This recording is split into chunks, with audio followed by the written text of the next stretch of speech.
Alright,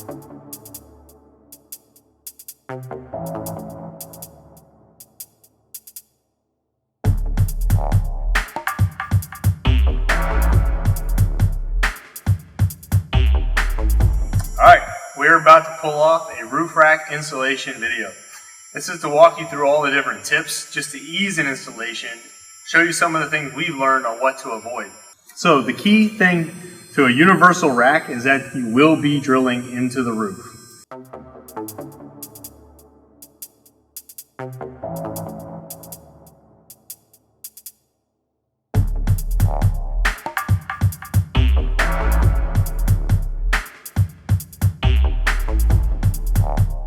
Right now, the total focus is front to back. Where would I like this rack? And you're keeping in mind things about the contour of the roof. So, generally speaking, if you have a choice, you want to do the furthest forward and the furthest rearward as your foot crossbars. Where you put this rack is entirely up to you and your preference.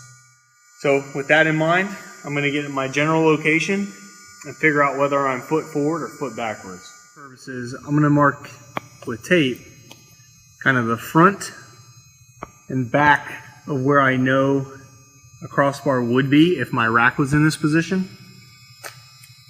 That way, when I go grab a crossbar, you will be able to see how I'm making this decision. So in this case, if I had the rack here where my tape was, I would end up with a foot back position right around this ridge, which could be interesting. We'll see when we get to that point.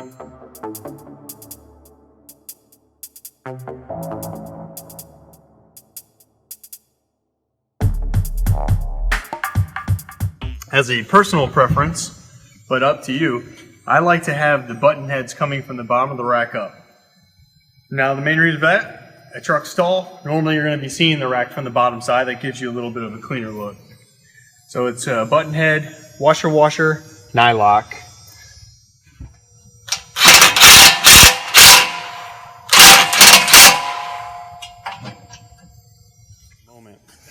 Now you've got a fixed circle and then two sweeps. That's going to allow us to match the contours of the roof left to right. As far as front to back, that's why we kept the span relatively long. And that's again why you don't want to find a piece of roof with too big of a dive away.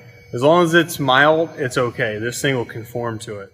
You know, that's the furthest most out with a set hanging off. So location, location, location, and hanging off. So this gives you a large breadth of left to right to work with.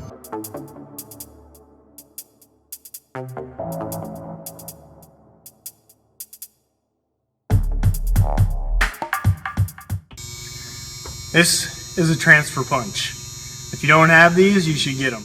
This hole to this hole, got to be dead on. If you end up being wrong, I'm going to say it now and again later, you drill this foot bigger.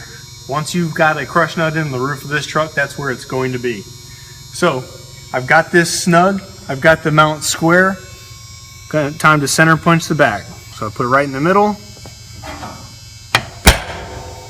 it'll do.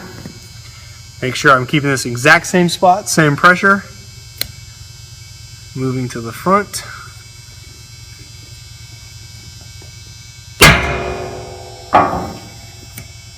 Both are punched. And we'll move around the truck and do that to every one of them. So, like anything else where you're going to drill a hole, you want to step up. You always want to do that because you get a better hole. In the case of a roof rack installation, if you drill this and you really hate what you got, there's still options. So with that said, we're going to start the drilling. As you go through this process, it's good to just continuously blow off the roof of the vehicle just to avoid shavings.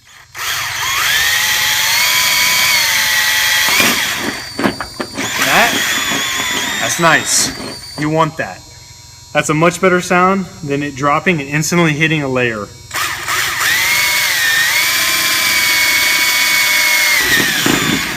Two for two. keep stepping it up because you still have a chance to back out with a smaller hole.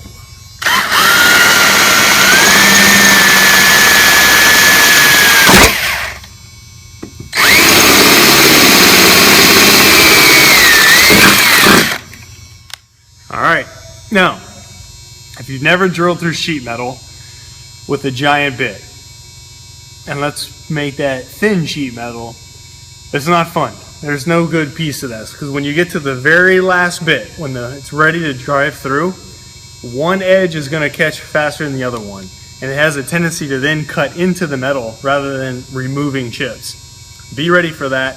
Don't freak out. You're going to want to just stop at that point and then work it with some speed. No matter what, try not to elongate a hole.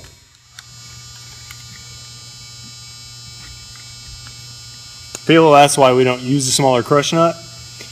This is proven for us. We use the same size on our rock sliders, and we still want a certain level of stability and strength to a roof rack. Getting that bigger contact patch we feel is worth it. So just got to deal with this bit.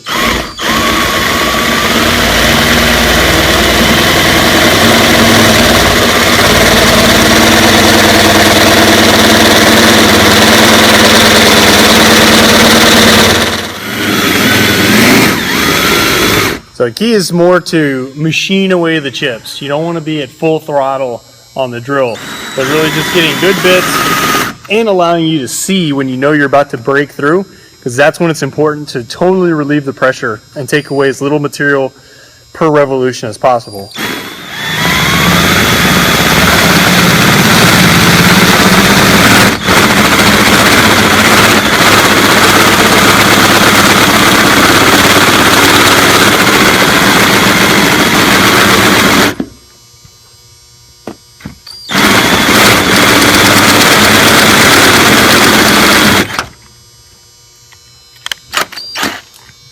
Just started.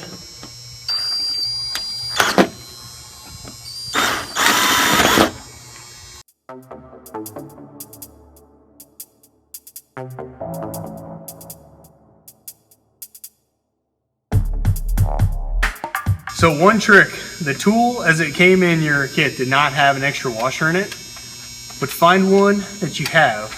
You can do it easily without, as it was originally intended. But I like to add a washer in between the collet and the tool because these are the same size and you don't want to fall off the top one to the bottom. It ends up grinding the washer to bits, but it still makes this a whole lot easier to stay on top. So with that in place, I'm going to screw it all the way down tight into the rib nut we already have in the roof.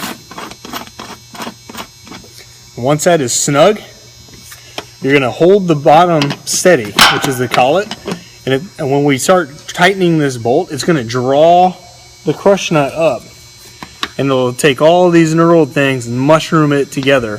When it bottoms out, we know we're done, and we'll undo it. So now you take your tool, throw on the next rib nut, just get it snug, little tap gets it into a good hole, and repeat, and we'll just do this and work our way around the truck.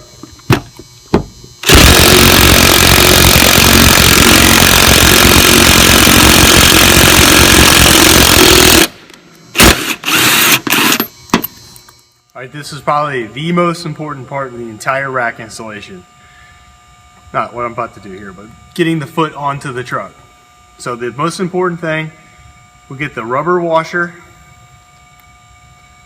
on the bolt, then a flat washer, and do this at each one. When it is time to get this rack bolted down for the first time, we want absolutely no resistance. Just like, you know, if you kind of come and finger started this, it's just that easy. If it does not feel that easy, then something is wrong. Both of those, very simple. If anything's stopping that now, we know it's resistance from the bracket, and we must eliminate that. So I like to have a little bit of a gap going, and you ought to be able to finger start it just as light and loose as when there was no bracket. So we'll go one by one around the truck, making it loose, hitting no resistance, bolting them in before you tighten anything. after we've got all bolts in, then the priority, tighten to the roof first. We're gonna go all the way down until it's snug. I'll show you in a moment. Now when you are tightening this, we're gonna be crushing that rubber washer. For this, you'll feel it squish out. It looks like you're about done, and you'll still feel the bolts stop. That's how far you wanna go. So not just when it's snug, you don't have to worry about protecting it so much as just feeling for it to actually hit. Like that's fully done.